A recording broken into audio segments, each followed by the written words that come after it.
Welcome back to the Deep Dive. It is Thursday, February 19th, 2026. And if have been cracking the proprietary terminals or, even just glancing at the one more reliable open source intelligence feeds this morning, you are seeing a convergence of signals that we just haven't witnessed in this region since, well, frankly, since the build-up to Operation Midnight Hammer back in June of last year. But the velocity here is different, isn't it? It feels different, faster. It's a classic signal-to-noise ratio problem. I mean, usually in these geopolitical crises, you have so much noise, so much chatter, and very little hard signal. Right. Today, the signal is overwhelming. I mean, it's deafening.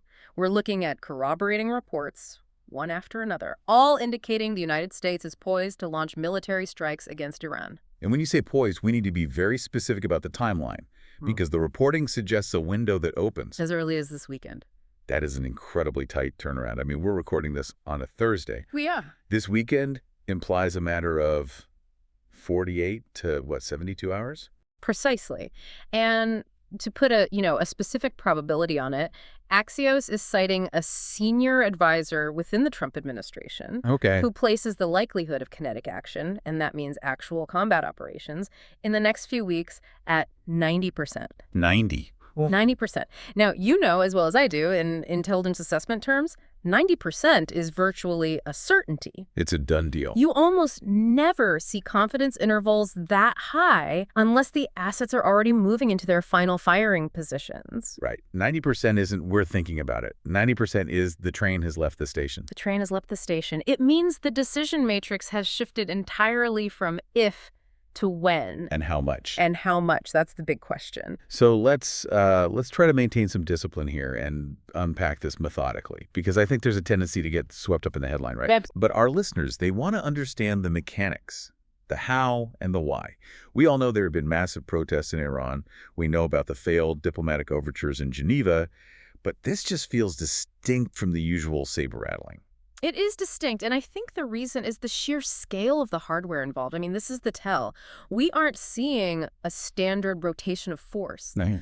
President Trump, he referred to it as a massive armada, which, it's a colorful term, but it's actually not that far off, is it? It's actually a pretty accurate descriptor of the naval tonnage that is currently converging on the Persian Gulf. Is it the largest we've seen in recent memory? By the numbers, yes. If you look at the carrier strike groups, and you add in the land-based air power that's flooding into the region, this is the largest concentration of U.S. offensive capacity in the CENTACOM AOR since the 2003 invasion of Iraq. That's a heavy comparison. I mean, 2003 changed the region for 20 years. And that is the weight of what we are discussing today. This isn't a drill. It's not a show of force. The logistical footprint tells us this is not a training exercise. The pieces are set on the board. Okay. So here's our mission for this deep dive. We need to dissect the how and the why of this potential Saturday strike. Right. We're going to get into the granular mechanics, the specific platforms, the B-2s, the F-22s, the target sets, Iran's defense strategy, and then, maybe most importantly, what happens the day after. The day after is the part that always gets ignored until the smoke clears, isn't it? Always. But we have to start with the trigger. I think that's the key. Why are we talking about this specific weekend? Why is Saturday suddenly the focal point?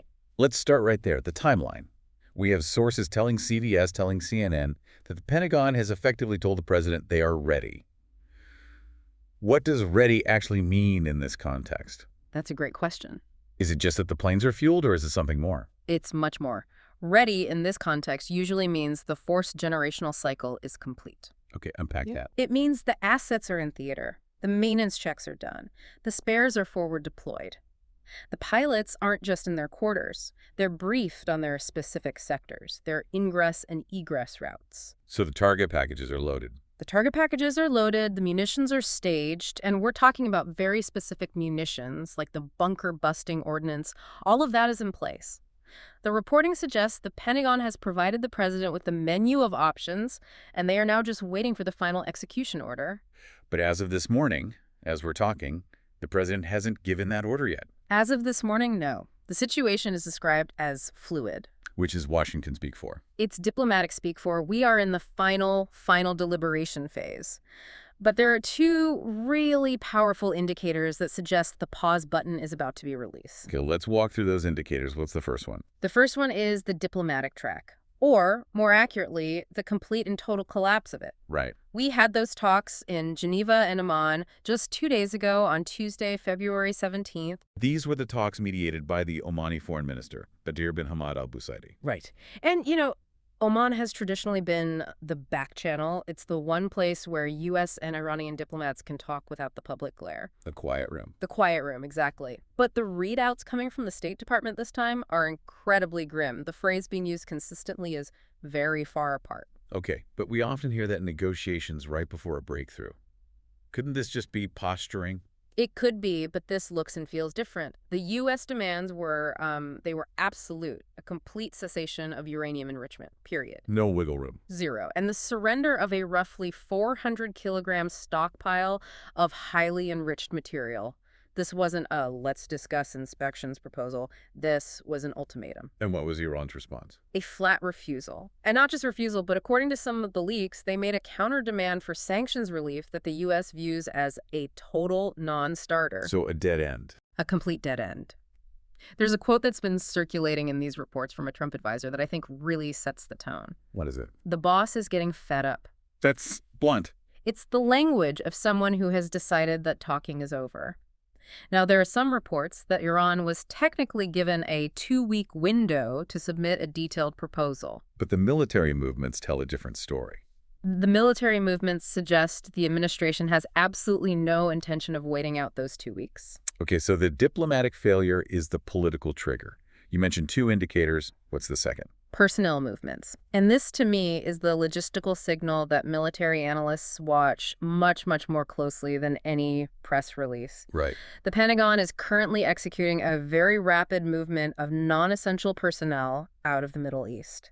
And just to be clear, when we say non-essential personnel, who are we talking about? This isn't just embassy staff, is it? No, this is much broader. We are talking about civilian contractors, we're talking about the dependents, the families of military personnel, and we're talking about non-combat essential support staff from bases all across the region. Where are they going? They're being moved to hubs in Europe, like Ramstein, or all the way back to the continental United States.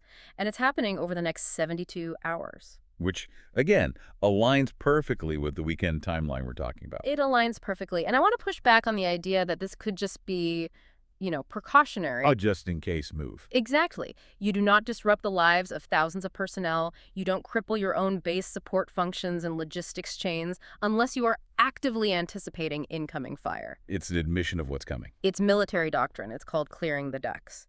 You move the soft targets out of the way so that when the adversary inevitably retaliates, which they will, your casualty exposure is minimized. That is a very significant point. Yeah. This moves the whole situation from the realm of signaling to operational prep. Logistics is the only thing that doesn't lie. You can bluff with a press conference. You can't bluff with a C-17 full of evacuees. So if the decks are being cleared, let's pivot to what's being moved in. We used that word Armada earlier. I want to break down the order of battle here. What exactly is the United States throwing at this problem? It is a truly formidable, multi-domain strike force. Let's start with the maritime component because it's the most visible piece on the chessboard. Okay. We have the USS Abraham Lincoln, the CVN-72, which is already on station in the Arabian Sea. The Lincoln has been there for a while, hasn't it? Part of the regular rotation. It has been, but its posture has changed. It's sitting roughly 700 kilometers off the Iranian coast. Now, that distance is key. Why? It's within the strike radius of its air wing, obviously, but it provides a critical buffer against some of Iran's shorter-range anti-ship missiles. It forces them to use their more advanced and less numerous systems. And the Lincoln is already active, right? There was that incident with the drone. That's right. On February 3rd, its strike group engaged and splashed an Iranian Shahed 139 drone that was probing its defensive perimeter. They shot it down. So they're already in a kinetic posture. They are essentially operating under wartime rules of engagement. But the Lincoln, in many ways, is the old guard here. The really significant escalation is the arrival of the USS Gerald R. The CVN-78.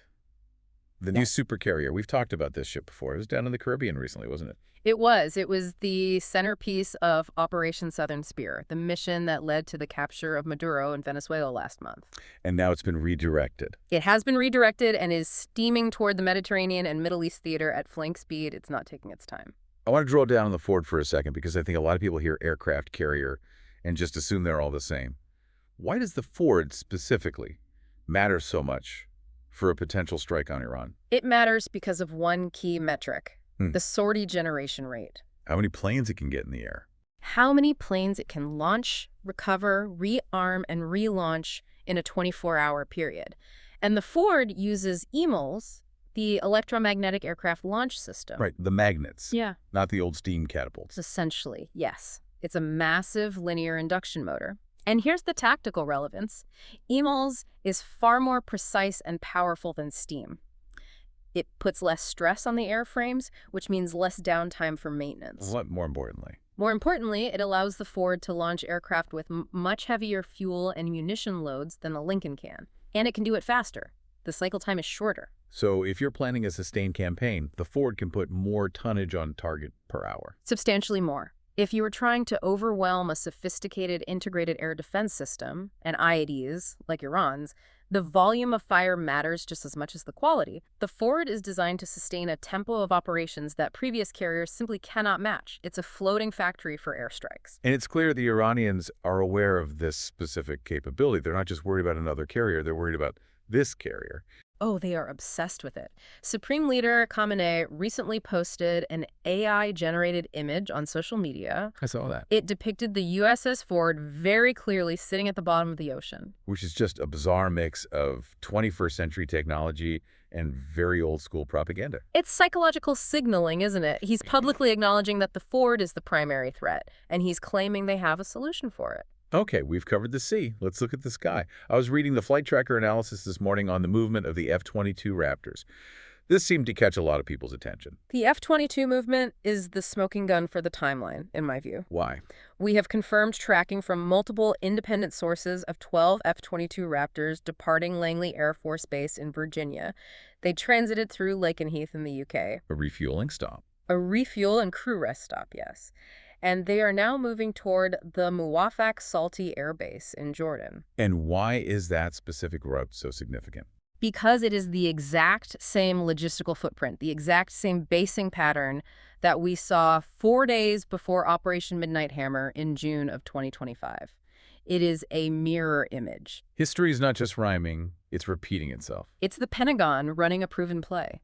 The F-22s are the kick-down-the-door force. The first one's in. The very first. Their job is air dominance. They go in first, deep into Iranian airspace, utilizing their stealth characteristics to hunt down and destroy Iranian fighter jets and, crucially, their most advanced long-range radar sites. They clear a path for the non-stealthy assets. And once that door's kicked down, who walks through it? Well, you have a whole wave of different assets. You have the wild weasels. I've always loved that name. Your job is incredibly dangerous, though. It is arguably the most dangerous mission in the Air Force. Seed suppression of enemy air defenses. We're seeing F-16s from Spangdahlem in Germany and even F-35s from Vermont deploying to the region for this role. And their job is to be bait, essentially. They are lethal bait.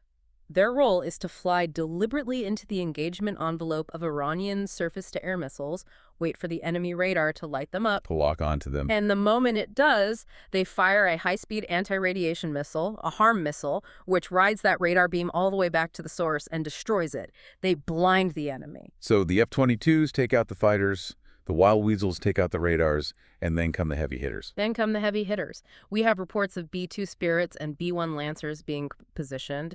And the B-2 is the really critical piece here because of one specific weapon it carries. The GBU-57. The GBU-57 MOP. The massive ordnance penetrator. This thing is a monster, right? It's a 30,000-pound precision-guided bomb. It is the only conventional non-nuclear weapon in the entire U.S. arsenal that is capable of destroying deep, hardened, underground facilities, the kind of facilities Iran has built at Fordo and Natanz. So if the mission is to actually degrade the nuclear program, you can't do it without the MOP. And you cannot deliver the MOP without the B-2. It's a very specialized tool for a very specific job. You don't use a MOP on a barracks. You use it on a mountain that has a centrifuge hall buried inside it. And overseeing this entire, I mean, it's like a symphony of destruction, really. Overseeing it all are the eyes in the sky. The ISR surge. Intelligence, surveillance, and reconnaissance. We've seen a massive surge of E-3 Sentry AWACS platforms for battle management and the old, reliable U-2 Dragon Lady for high-altitude surveillance. It's a lot of hardware. You don't deploy this level of command and control infrastructure for a limited skirmish or a punitive strike. This suggests a plan to manage a complex, multi-vector air campaign involving hundreds of aircraft at the same time. Okay, so the assets are there. The capability is massive. It's undeniable. But capability isn't strategy. If the president gives the order on Saturday morning, what are they actually hitting? What is the objective? That is the subject of intense debate right now in Washington. And based on the intelligence leaks and the reporting, there appear to be 3 distinct scenarios on the table. A menu of escalation that the president is reviewing. Let's walk through them. What's scenario A? Scenario A is the one-night punitive strike. This sounds like something we've seen in the past, retaliation for a specific action, a limited strike. Yes, but scaled up. The stated goal here would be deterrence, and it would be specifically linked to the human rights abuses we've been seeing with the protests. So not aimed at the nuclear program? Not directly. The targets would be things like IRGC command and control centers, intelligence headquarters, and, this is a key one, the internet jamming infrastructure. So you mean literally blowing up their firewalls? Literally destroying the data centers, the server farms, and the physical nodes that the regime uses to block the internet and shut down communications. The idea is to allow the protesters to reconnect with each other and the outside world. It's a message strike. It says, stop killing your people or we will degrade your ability to control them. It's a very modern form of warfare. But the main criticism of scenario A, I would assume, is that it leaves the nuclear capability completely untouched. That's it, exactly. Which is why many analysts believe we are well past this point. A punitive strike like this just angers the regime without removing its most dangerous card. You get all the risk of retaliation with limited strategic gain. Which brings us to scenario B. This seems to be the one that Israel is lobbying for very heavily. Scenario B is degrading the war machine. The objective here is much more concrete. Remove the immediate threat to Israel and U.S. bases in the region. The target list is laser-focused on ballistic missile production. And I've seen specific sites mentioned in the reporting, Persian and Sharud. Right. These aren't just assembly plants. These are the industrial hearts of Iran's entire missile program. And we need to get a little technical here to understand why they're so important. Go ahead. Recent satellite imagery shows that Iran has been very busy rebuilding what are called planetary mixers at these sites. Planetary mixers. Explain that term. It sounds like something from a sci-fi novel. It does, but it's industrial chemistry. A planetary mixer is a massive, highly specialized, precision-engineered machine that is used to mix the chemical compounds for solid propellant fuel for ballistic missiles. So it's like a giant, dangerous cake mixer. A very, very dangerous cake mixer. The process is highly volatile, the technology is difficult to master, and the machines themselves are hard to replace. You can't just buy a planetary mixer on the open market. They're sanctioned, they're dual-use technology. So if you bomb the mixers, you create a critical bottleneck in their entire production chain. They might still have the missile bodies, they might have the guidance chips, they might have the warheads, but without the solid fuel, the missile is just a paperweight. It's a supply chain attack, but delivered via high explosives. Precisely. Israel has formally requested the U.S. strike these specific sites because it doesn't just set the Iranian missile program back by months, it could set it back by years. It's strategic degradation. But then there's scenario C. And when I look at the sheer size of the Armada you described earlier, the Ford, the B-2s, the F-22s, this feels like the one that matches the hardware. I think you're right. Scenario C is the decapitation strike, or let's call it what it is, regime change. President Trump did say recently that regime change would be, and I'm quoting, the best thing that could happen. He did. And if that is the actual policy goal, the target list expands exponentially. You're not just hitting missile factories anymore. Wow. You are actively targeting the leadership bumpers where the supreme leader and the top IRGC brass would be sheltering during a strike. And crucially, you are finally going after the deep, hardened nuclear sites. Natanz, Fordo, Isfahan. The ones we couldn't be sure of hitting before. We've also seen reports that the Iranians have been hardening these sites even further recently. They have. Reuters analyzed new satellite imagery showing massive new concrete pouring operations and tunnel backfilling at the Isfahan complex. They are literally hardening the entrances against attack. They know this is the likely target set for a major U.S. strike. This wouldn't be a one-night operation, would it? Scenario C. Absolutely not. This is not a one-and-done strike. The Wall Street Journal reports that this scenario implies a weeks-long sustained air campaign. Weeks. You have to peel back the layers of their air defenses. Then you have to go back again and again with bunker busters to dig out the underground facilities. Then you have to hunt for the mobile missile launchers that they'll bring out of hiding. This is a war. And the risks of this scenario, I mean, they're just cataclysmic. They are. You risk a power vacuum, you risk a sectarian civil war, you risk the loose nukes problem. But the counter-argument, and this is the one likely being made in the Oval Office right now, is that the regime is already collapsing from within. Because of the protests. Because of the protests. The argument is that the structure is so rotten that one hard, decisive military push is all it will take to collapse the entire house of cards. It's the ultimate gamble. You're betting that the structure is rotten enough to fall without crushing the whole neighborhood in the process. And you're betting that you can somehow manage the fallout. So we have to talk about the other side of the chessboard. We often fall into this trap of discussing these potential strikes as if Iran is just a passive object, a target set on a map. Right. But they have agency. They have a strategy. They have spent 40 years preparing for this specific week. How do they fight back? They utilize a doctrine that they call the Mosaic Defense. Unpack that concept for us. It sounds complex. It's a doctrine of radical decentralization. They know, they've known for decades, that the primary U.S. strategy will be to decapitate the leadership in Tehran, cut off the head of the snake. Sure. So they have pre-delegated authority down the chain of command. If a local IRGC missile battery commander in Bandar Abbas loses contact with Tehran during a strike, he doesn't just sit and wait for orders. He has the pre-authorized authority and the codes to launch his entire missile inventory at pre-approved targets. So cutting the head off the snake doesn't actually stop the biting. In fact, it might trigger a spasm of uncontrolled, uncoordinated biting from all directions.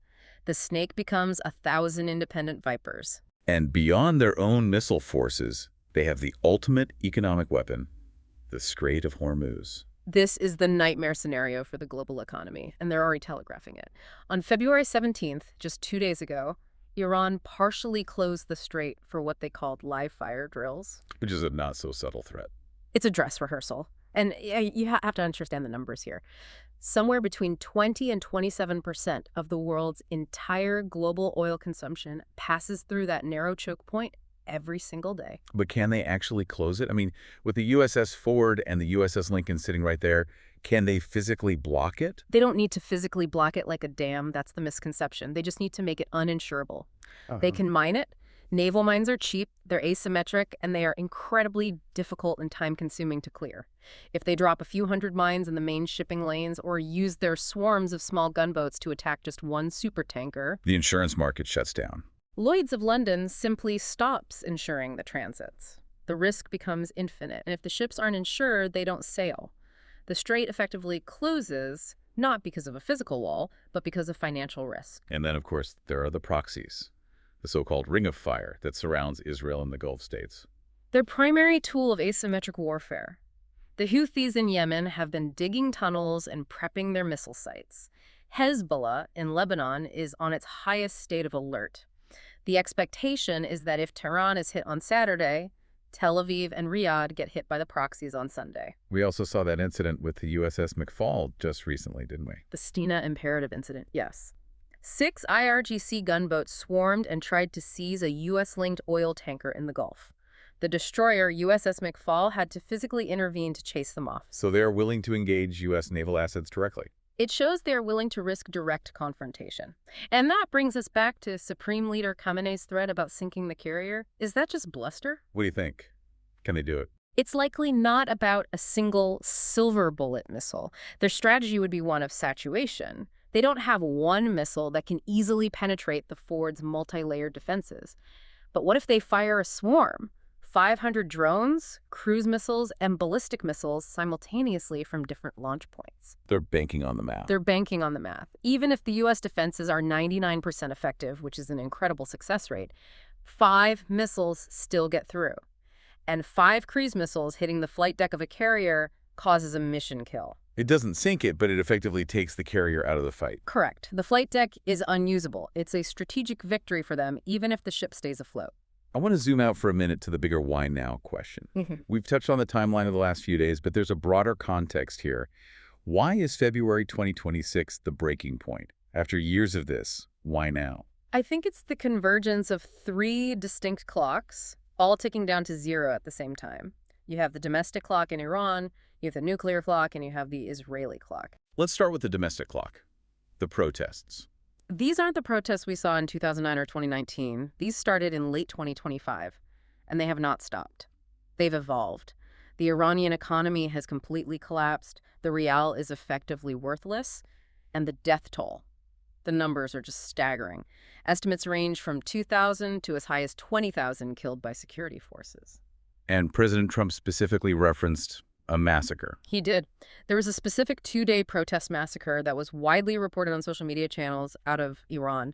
And that event seems to have fundamentally shifted the U.S. administration's public posture. It moved the needle from containment of the nuclear program to humanitarian intervention. It gives the U.S. a powerful moral casus belli. Okay, so that's the first clock. What's the second? The nuclear clock. This is the shadow of the 12-day war. We have to remember what happened in June 2025 during Operation Midnight Hammer. Right. The U.S. and Israel conducted strikes on key nuclear sites, and the assessment at the time was that they had bought themselves several years of breathing room. But that assessment was wrong. It was wildly optimistic. Iran rebuilt, reconstituted its program, and poured concrete much, much faster than Western intelligence had predicted. And they built deeper. They built deeper, and they hardened the sites. The key lesson the Pentagon learned from Midnight Hammer was that mowing the grass doesn't work. If you leave the root structure, which is the regime and its scientific knowledge base in place, the plant just grows back stronger. And that is driving the institutional push for a more permanent, albeit much riskier, solution this time. And finally, the third clock, the Israeli clock. Prime Minister Netanyahu and the Israeli defense establishment believe that the breakout window, the time Iran would need to dash for a nuclear bomb, is now effectively 0. They believe Iran has all the pieces and can assemble a weapon before anyone could stop them. So their patience has run out. Completely. Netanyahu met with the U.S. envoy, Steve Witkoff, on February 2nd. The assessment coming out of that meeting is that Israel is ready to go it alone if the U.S. doesn't act. They feel their existence is on the line. And the U.S. simply cannot allow Israel to go it alone because the blowback, the retaliation, would inevitably hit U.S. forces in the region anyway. Exactly. So the logic in Washington becomes, if the war is inevitable, then the U.S. has to be the one to control the timing and the execution to maximize the probability of success. Let's talk about the global fallout. If we wake up on Sunday morning and the strikes are underway, what happens to the rest of the world on Monday? The economic shock will be immediate and severe. Oil is the most obvious one. Brent crude is already spiking past $70 a barrel just on these rumors. Just on the possibility. Right. If the Strait of Hormuz is mined or even just credibly threatened, we are looking at $100, maybe $150 a barrel overnight. Which would trigger immediate global recessionary pressure. It hits everything. It's not just gas prices, it's plastics, it's fertilizer for food, it's global transport costs. Everything gets more expensive instantly. We're seeing the flight to safety in the markets already, aren't we? We are. Gold has surged past $5,000 an ounce. That is a historic high. It's a sign of pure fear. It tells you that institutional capital is terrified. They are dumping equities and buying physical bullion. And what about the diplomatic panic? I saw that Poland had ordered an evacuation of its citizens. That is a specific signal that I watch very closely. Polish intelligence is excellent, especially when it comes to Russian-aligned actors and their intentions. If Poland is telling its citizens to get out of the entire region, not just Iran, they are anticipating a conflict that spreads well beyond just Iranian borders. And what about the neighbors, the Gulf states that are right in the line of fire? Saudi Arabia, Qatar, the UAE, they are all frantically signaling behind the scenes, don't do this, because they are the ones who live in the glass house. If Iran retaliates, their oil infrastructure, their desalination plants, their gleaming cities are on the front line. So it creates this fascinating and very dangerous diplomatic split. You have Israel pushing hard for the strike, and Iran's Arab neighbors pushing just as hard against it. And then you have Russia and China playing the spoiler. Russia is already warning of potential nuclear incidents at Iranian facilities, trying to position the U.S. as the reckless aggressor on the world stage. So we're at T-minus, Yep. potentially just hours. The carriers are steaming into position. The pilots are in their final briefings. And the diplomats are, for all intents and purposes, packing their bags and heading for the exits. I want to leave our listeners with a final thought that goes beyond the kinetic exchange. We focus so much on the strike itself, the boom, if you will.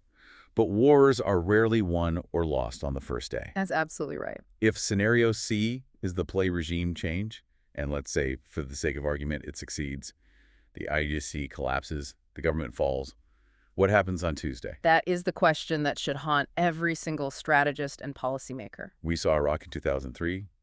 We removed the dictator, we disbanded the army, and what we got was 20 years of insurgency, the rise of ISIS, and a level of regional chaos we're still dealing with today.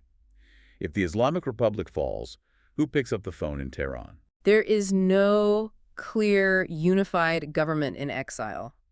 There is no single, recognized opposition leadership ready to step in. So we risk creating a massive power vacuum in a country of 90 million people, a country armed with ballistic missiles and potentially loose nuclear material. The Somalia with nukes. That is the absolute worst-case scenario. Are we prepared for the cleanup? Or are we just focused on the demolition? Well, history would suggest we are very, very good at demolition and very, very bad at the cleanup. On that sobering note, we're going to have to leave it there. We will be monitoring this situation hour by hour throughout the weekend. If that 90% probability holds true, the world is going to look very different by Monday morning. Stay safe out there, everyone. Stay curious, stay informed, and we will catch you on the other side of the weekend. This has been The Deep Dive.